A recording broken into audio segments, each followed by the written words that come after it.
Paper leak के मामलों को लेकर चर्चा में रही राजस्थान में इस बार देश की सबसे बड़ी एजेंसी और सबसे बड़ी परीक्षा की साख दांव पर है। नमस्कार, पंचलाइन में आप सभी का स्वागत है। मैं हूं आपके साथ ऋचा सिंह। राजस्थान में पेपर लीक के पुराने कई मामले अभी सुलझे भी नहीं कि 3 मई को हुई नीट यूजी परीक्षा को लेकर सवाल खड़े हो गए हैं। व्हाट्सएप पर वायरल क्वेश्चन पेपर ने देश भर में लाखों अभ्यर्थियों और उनके परिजनों की नींद उड़ाकर रख दी है। अभ्यर्थियों की संख्या के लिहाज से नीट देश की सबसे बड़ी परीक्षा है और इस बार नीट परीक्षा में तकरीबन 22,75,000 स्टूडेंट शामिल हुए। लेकिन व्हाट्सएप पर वायरल हुए क्वेश्चन पेपर से अब इस परीक्षा पर तरह तरह की आशंकाओं के बादल मंडरा रहे हैं। सीकर में एक पीजी संचालक द्वारा एनटीए और पुलिस को पेपर लीक की आशंका को लेकर की गई शिकायत के बाद से हड़कंप मचा हुआ है। मामले में कोचिंग संचालकों की भूमिका पर भी सवाल उठ रहे हैं। ऑल कोचिंग इंस्टीट्यूट महासंघ का कहना है कि किसी पासबुक कुंजी या गैस पेपर से परीक्षा के पेपर से मिलान होने को ही पेपर लीक नहीं माना जा सकता। लेकिन परीक्षा के पेपर में 80% से ज्यादा सवाल एक ही गैस पेपर से मिल जाना भी महज संयोग की संभावना काफी कम है। और पेपर लीक की आशंकाएं इसलिए भी गहरा गई हैं क्योंकि कथित क्वेश्चन पेपर को 5-5 लाख रुपए में खरीदे बेचे जाने की भी बात सामने आई है। गैस पेपर ना हो तो इतनी महंगी कीमत पर बेचे जा सकते हैं या ना ही कोई खरीद सकता है। लिहाजा बेचने वालों ने कुछ तो वादा किया ही होगा। और इसी मुद्दे पर चर्चा करने के लिए हमारे साथ आज कई मेहमान जुड़े, सीधे उनका ही रुख करते हैं। हमारे साथ जुड़े हुए कांग्रेस से स्पोक पर्सन है एडवोकेट भीमराव जाखड़ साहब, स्वागत है आपका। हमारे संग बीजेपी से स्पोक पर्सन है एडवोकेट अशोक सिंह, आपका भी स्वागत है। साथ ही रिटायर्ड आरपीएस है हमारे साथ राजेंद्र त्यागी जी, आपका भी स्वागत है। इसके अलावा प्रेसिडेंट ऑल कोचिंग इंस्टीट्यूट महासंघ अनीश कुमार नडारा, आपका भी स्वागत है समाचार प्रेस पर। पहले मैं रुक करती हूँ अशोक सिंह जी आपका। सिंह साहब, क्योंकि देखिए भले ही नीट यूजी का जो एग्जाम यहाँ पर लीक होने की बात कही गई, हालांकि कंफर्म नहीं है क्योंकि 2024 में भी बिहार में पेपर लीक हुआ था और एक बार फिर से वही सिचुएशन और वही कंट्री सामने आ गई है। क्या कहेंगे इसको लेकर आप? देखो, कोई भी एग्जाम का रिजल्ट समझ लीजिए आप, कोई भी एग्जाम हो, एजेंसियां उनका अच्छी तरह से करने के प्रयास करती है।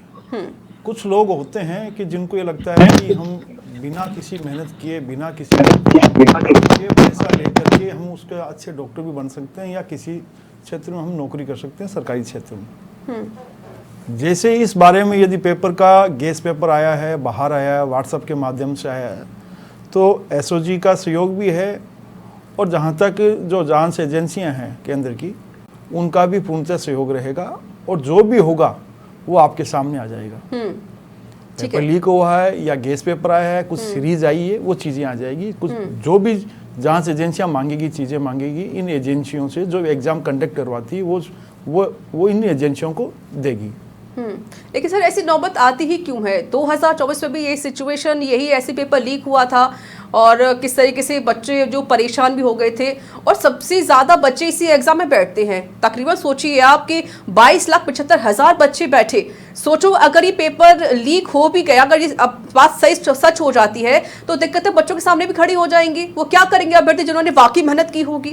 देखो, संशय तो भर्ती में होता ही है और संशय के लिए जांच एजेंसियां हैं और जांच एजेंसियां का काम है कि आप जांच करके ये पूरा तो बताएं कि वास्तव में पेपर आउट हुआ है या गैस पेपर का हुआ है।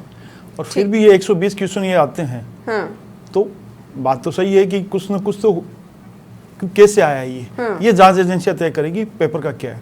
जहाँ तक सरकार के हमें बात बताएं, भजनलाल जी जब से सरकार में आए, जैसे ही आप देख ले 2.5 साल का उनका कार्यकाल है, हमने कहा कि पेपर के मामले के अंदर बाई चांस कोई भी करेगा, चाहे किसी सरकार में रहो, चाहे किसी सरकार ने उस पर कोई प्रयास नहीं किया हो, उनको भी हम नहीं बख्शेंगे।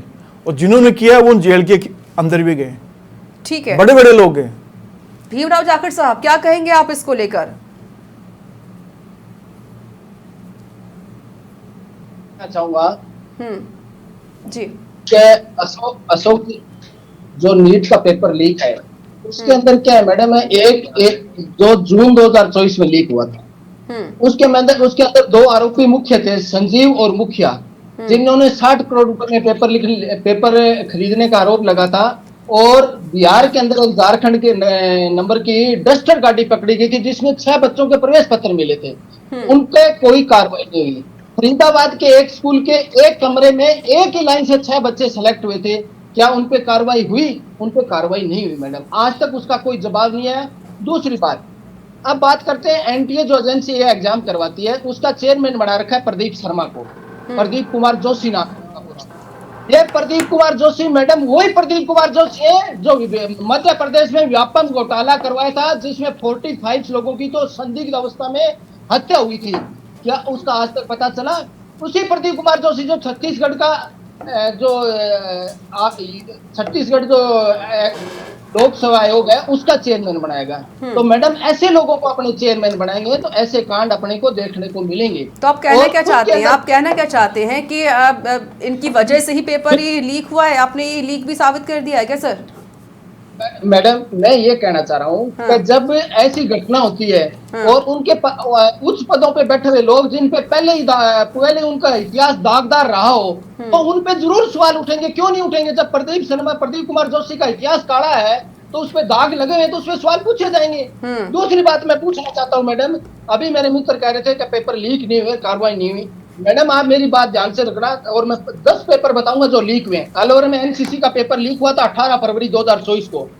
कक्षा 10 का पेपर चूरू में लीक हुआ था 18/12/2023 को। शेखावटी यूनिवर्सिटी का पेपर लीक हुआ था 16/12/2024 को। और पिछली बार जो नीट का पेपर लीक हुआ उसमें स्वाईमाधोपुर में भी पेपर लीक हुआ था। और नेशनल सीड कॉर्पोरेशन का विरुद्ध तारीख कोट कर रहा हूं मैं, वो 6/1/2025 को पेपर लीक हुआ था। और आरएस का पेपर की जो सील खुली मिली नॉलेज के अंदर मैडम उसकी तारीख है 2/2/2025। आपने भी तारीख नोट की है? मैं इस पर रिएक्शन ले लूंगी। आपने भी तारीख नोट की है साथ में सर? अपना भी तो चिट्ठा लिख लीजिए ना सर।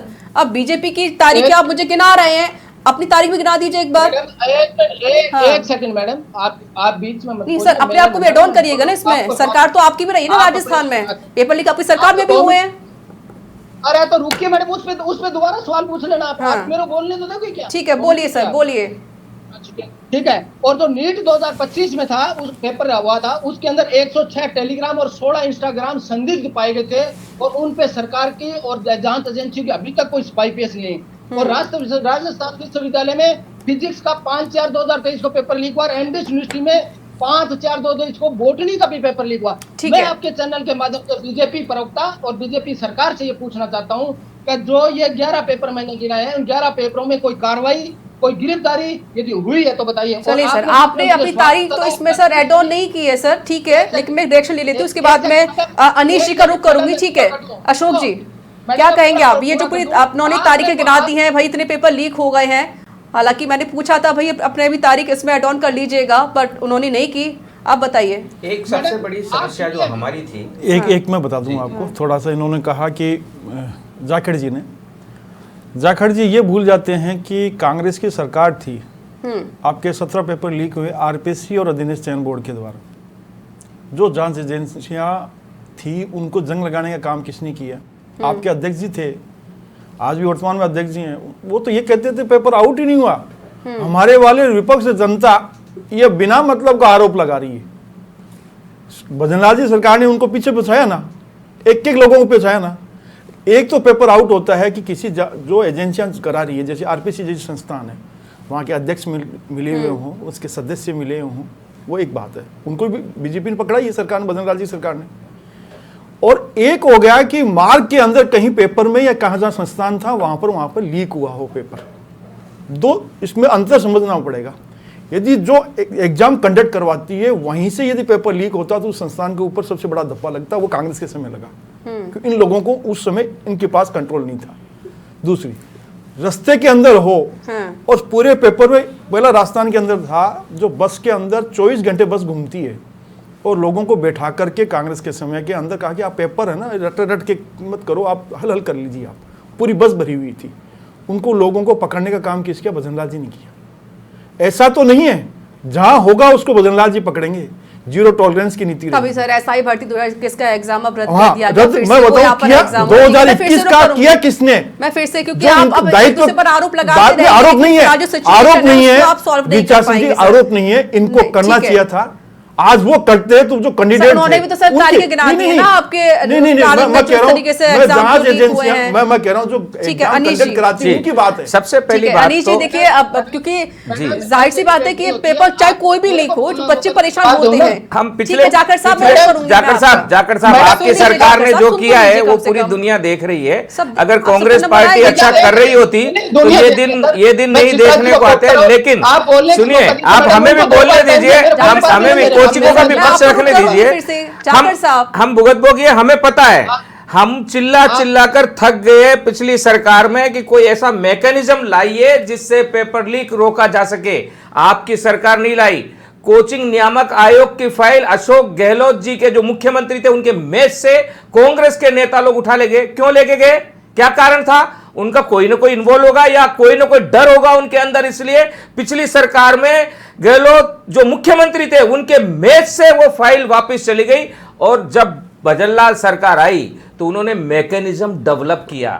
आज हर बच्चे के पास हेल्पलाइन नंबर है एसओजी का। मैं एसओजी के अधिकारियों को धन्यवाद देता हूं, वो अच्छा काम कर रहे हैं। अब किसी कुंजी के एक पेपर के वायरल हो जाने को ही सनसनी बना दिया। आजकल मीडिया वाले हमारे बैठे हैं, सबको सनसनी चाहिए, बस थोड़ा सा मिला और उसको कुछ नहीं देखते, जांचते भी नहीं है, सीधा कोचिंगों के ऊपर। अरे कोचिंग के बाहर किसी का एक्सीडेंट हो जाएगा, मर जाएगा, उसका भी दोषी कोचिंग। और कोई आग लग जाए कहीं, उसका भी दोषी कोचिंग।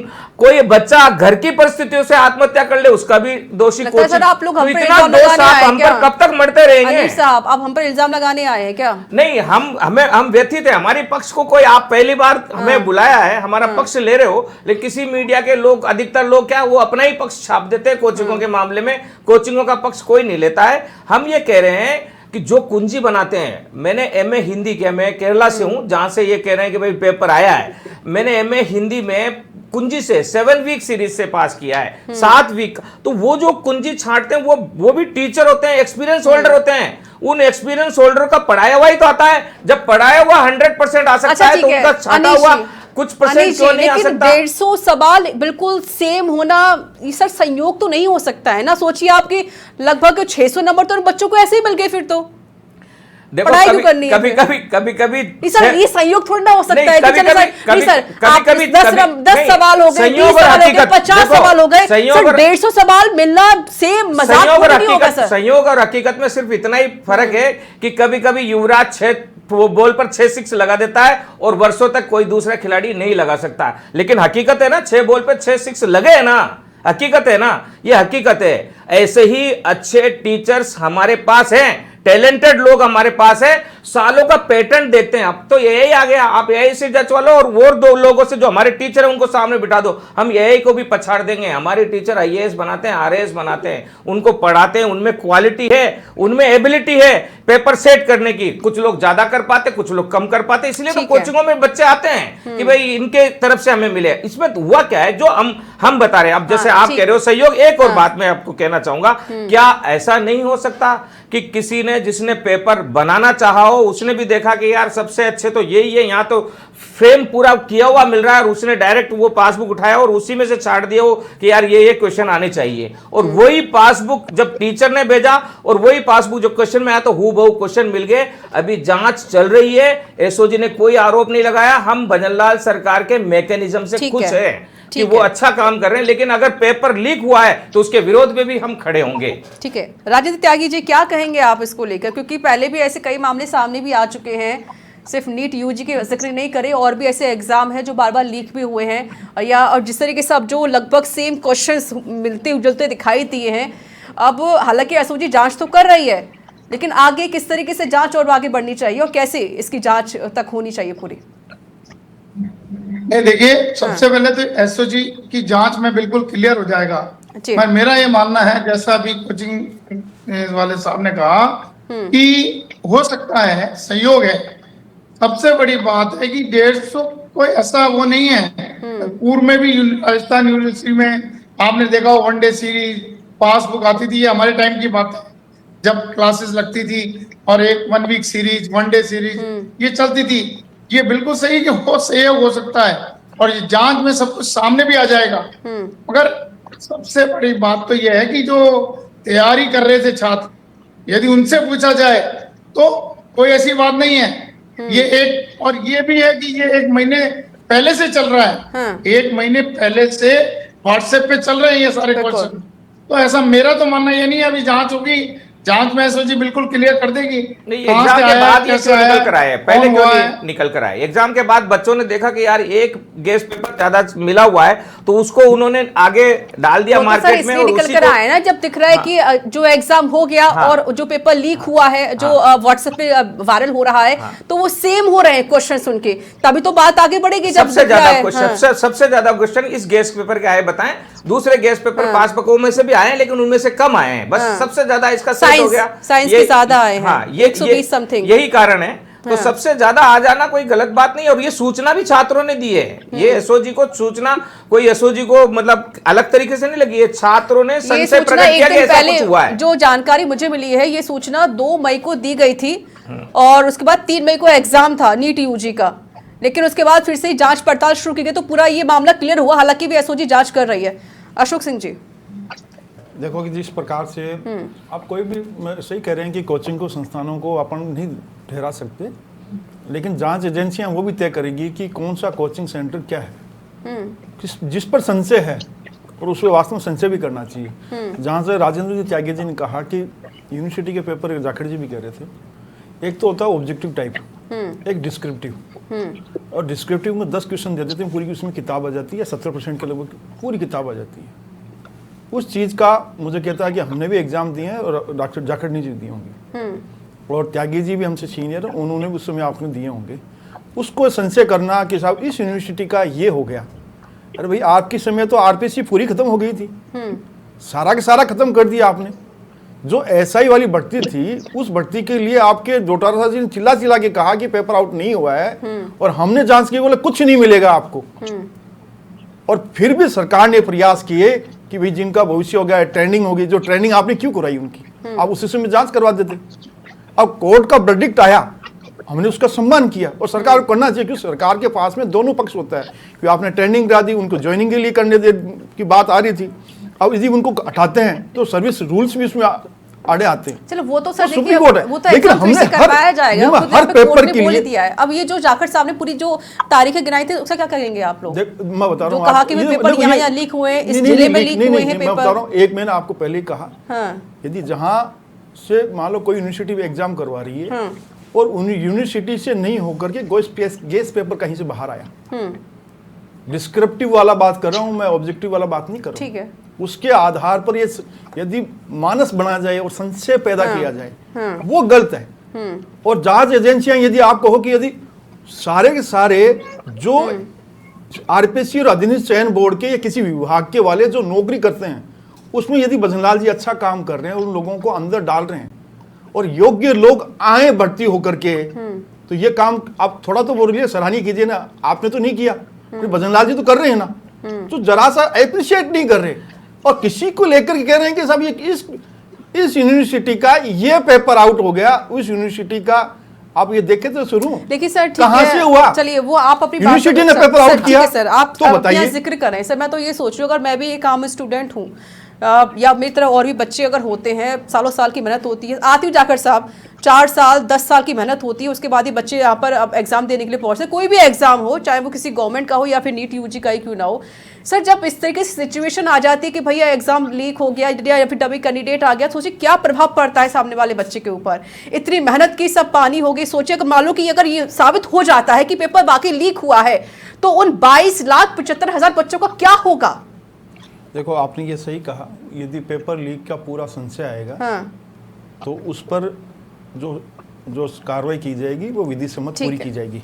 एक मैं कह दूं कि यदि आप हमें एग्जाम करवा रहे हैं किसी प्रकार का, जैसे सीसीटीवी कैमरा हो, डाटा वाला हो गया, ये सरकार के जो प्रयास होते हैं, एक तो जहां से जांच वो जो कंडक्ट करा रही है, उसका वहां से पेपर आउट होता है तो बड़ा सबसे खतरनाक है कि वहीं से हो रहा है, और बार और एक ये नहीं, एक पेपर ये हो कि कहीं रास्ते से किसी ने कर्मचारी ने वो किया है, वो अलग है, वो पर्टिकुलर कुछ लोगों तक जाता है वो। ठीक है जाकर साहब, और उनको आइडेंटिफाई करना बहुत, उनको भी आइडेंटिफाई कर सकते हैं। जो मान लो व्हाट्सएप पर आ रहा है, जो 2 महीने पहले कोई गेस्ट पेपर आ गया, उसके आधार पर ये धारणा बढ़ाने की कोशिश कर रहे हैं। भाजपा प्लस चैनल बढ़ा दीजिए आप, ठीक रहेगा, बढ़िया रहेगा। बोलिए जाकर साहब, बोलिए, आवाज आ रही है आपकी अब।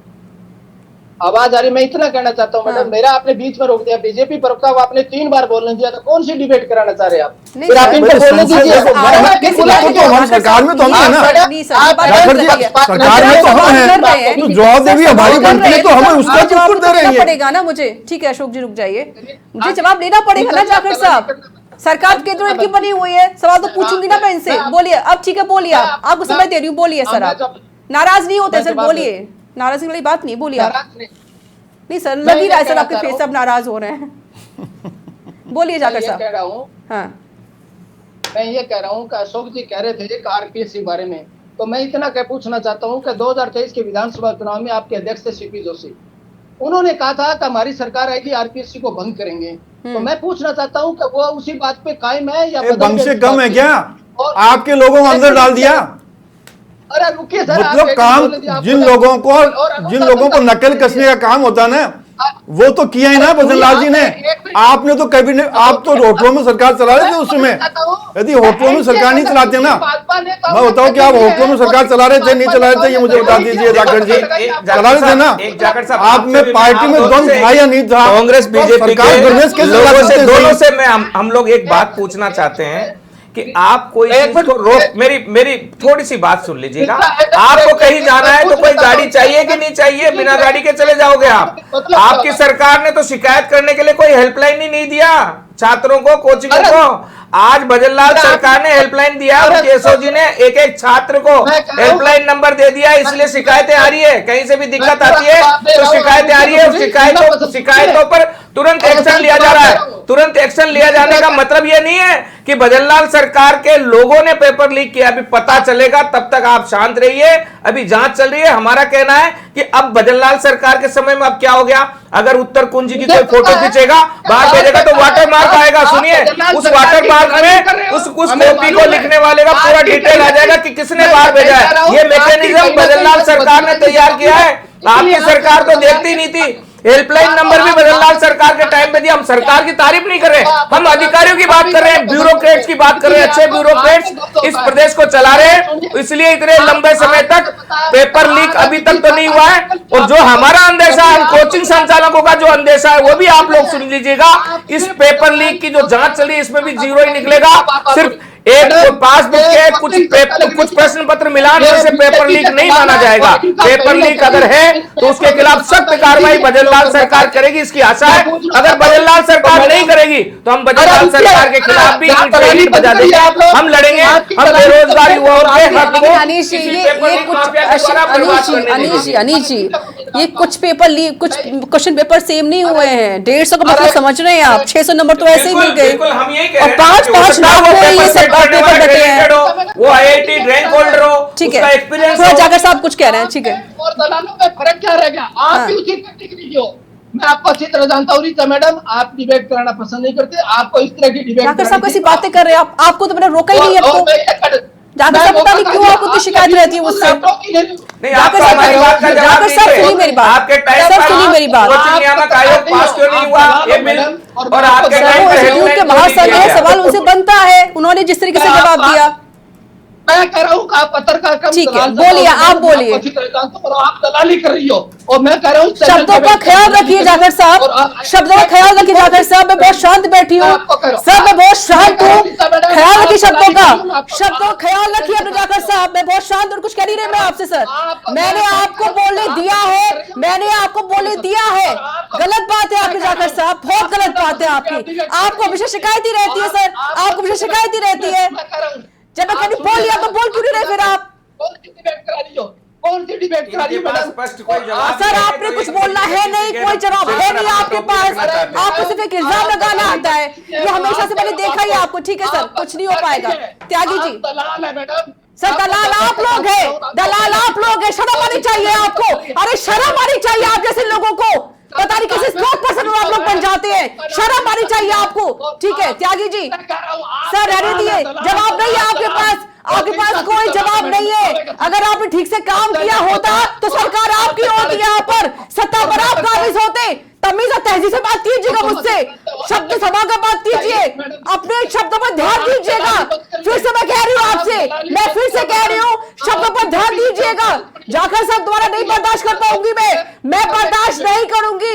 ख्याल रखिए शब्दों का, अपना ख्याल रखिए। आपको 10 बार टोका है, बीजेपी की दलाल मत पढ़ो मैडम। शर्म आनी चाहिए आप जैसे लोगों को।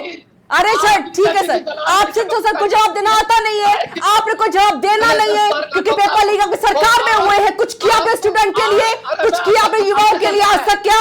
सर मेरा मुंह मत खुलवाइएगा, जाखड़ साहब मुंह मत खुलवाइए मेरा, फिर से कह रही हूँ मैं आपसे। और शब्दों को सर समझ बात कीजिए मुझसे। और आप सच में धड़क में तब भी मैंने कहा जाखड़ साहब शब्दों का ख्याल रखिए। मैंने पूरा मौका दिया आपको बोलने का, मुझसे मत लड़ाई कीजिए। मैं ये लड़ाई करने के लिए नहीं बैठी हूँ। मैंने सिर्फ एक सवाल पूछा, जवाब नहीं दे पाए आप लोग। मैंने सिर्फ नीट का एग्जाम किया। नहीं सर ठीक है, त्यागी जी सर कुछ नहीं सर, नहीं आप जवाब दे नहीं पाएंगे अब। त्यागी जी सर नहीं, नो पर नहीं सर। जाखड़ साहब हो गया आपका। जाखड़ साहब लड़ लीजिए या जवाब दे लीजिए। जाखड़ साहब या तो लड़ लीजिए मुझसे या जवाब दे लीजिए। ठीक है त्यागी जी आवाज मिल रही है आपको सर? कांग्रेस पर कैसे डिबेट होगी ये? फिर कौन सी निष्पक्ष पत्रकारिता? ठीक है सर नहीं जाखड़ साहब मैंने सवाल पूछा, आपको सिर्फ लड़ना ही होता है सर, हमेशा शिकायत रहती है आपको। अरे सर तो मैंने पूछा ना आपसे। ठीक है अनीश जी सर कोई फायदा नहीं है। अनीश जी सबसे बड़ी बात तो ये है, अभी जाखड़ साहब हम आपसे कह रहे कांग्रेस पार्टी की सबसे बड़ी कमी क्या है? ये बातें ही करते हैं, काम नहीं करते। कहीं धरातल पर ये नजर नहीं आते और इतने गायब हो चुके हैं, अब तो रसातल में भी नजर नहीं आ रहे हैं। वहां से नजर आ जाए तो धरातल पर खींच कर लाए। वो राहुल गांधी परेशान हो रहे, आपके सरकार तो केरल में लड़ रही है कुर्सी के लिए। अरे रुक जाइए, कुछ बोलना जाखड़ साहब आपको? क्योंकि आप बदलाव के गुण गा रहे हो और यही बदलाव के गुण। जाखड़ साहब अगर आपने कोई ढंग से बात करनी है तो कीजिए, बेबुनियाद फालतू की अगर आप बातें करेंगे, फालतू के अगर आरोप लगाए तो हम बर्दाश्त नहीं कर पाएंगे सर।